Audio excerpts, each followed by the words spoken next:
अगर आप नमाज पढ़ते हैं लेकिन हर बार थोड़ी देर में पढ़ लूंगा कहते हैं, तो इस कहानी को आखिर तक जरूर सुनिए।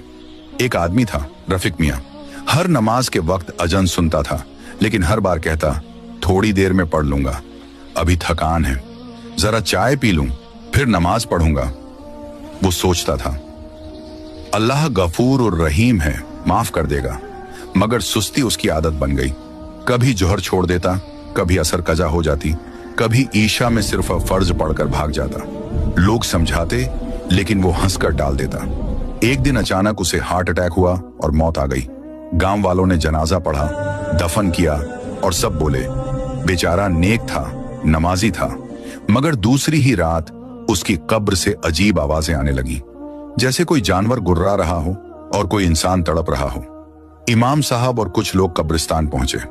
कब्र से भौंकने जैसी आवाजें आ रही थीं, कभी इंसान की चीख, कभी कुत्ते की गुर्राहट। 3 रात तक यह सिलसिला चलता रहा। लोगों ने कहा, कब्र खोलकर देखो। जब कब्र खोली गई तो हर कोई कांप उठा। रफीक मियां की लाश वैसी नहीं थी, उसका चेहरा इंसान का था, मगर जुबान कुत्ते की तरह निकली हुई, आंखें सुर्ख और चारों तरफ सांप और कीड़े रेंग रहे थे। वो चीख रहा था, मुझे बचाओ, मैंने नमाज में सुस्ती की थी, हर बार देर की, हर बार कहा थोड़ी देर में पढ़ लूंगा। इमाम साहब रो पड़े, कहने लगे, जो अल्लाह की बुलाहट पर देर करता है, उसके लिए कब्र की पुकार दर्द बन जाती है।